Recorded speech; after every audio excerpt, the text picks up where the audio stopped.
that 15% of marriages effectively become sexless? Isn't that a really sad number? Let's say the millennials, the Gen X, they all come from a traditional system in their heads where premarital sex has been a taboo. So very many times you find that the physical chemistry is not very good and it becomes difficult for them to sustain the relationship, the physical relationship with each other. It's a complete myth that you can't have good sex in pregnancy or menopause.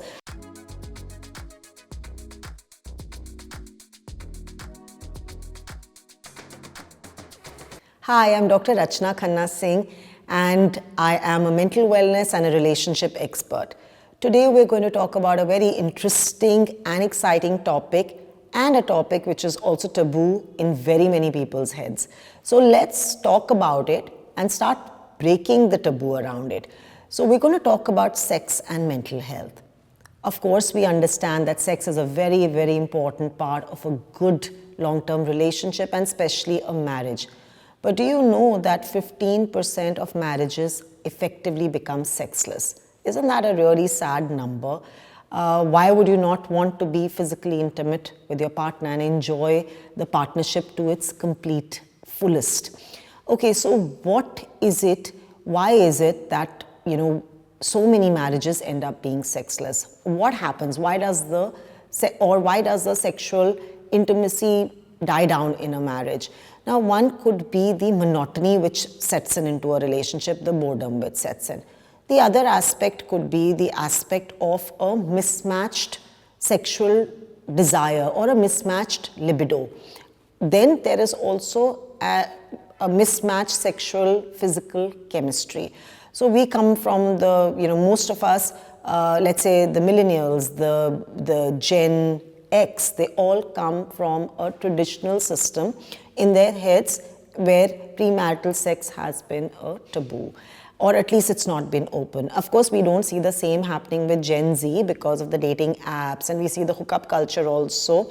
But having said that, it wasn't very common to have premarital sex, so thereby nobody really knew what the physical chemistry would be like with a partner. So very many times you find that the physical chemistry is not very good and it becomes difficult for them to sustain the relationship, the physical relationship with each other. Then there could be very many phases in our lives. For example, pregnancy, post-delivery, menopause, all these phases, we find that the sexual intimacy does go down. Having said that, it's a complete myth that you can't have good sex in pregnancy or menopause unless you've been restricted by your gynecologist or the doctor. In fact, it's supposed to bond you very beautifully together as well.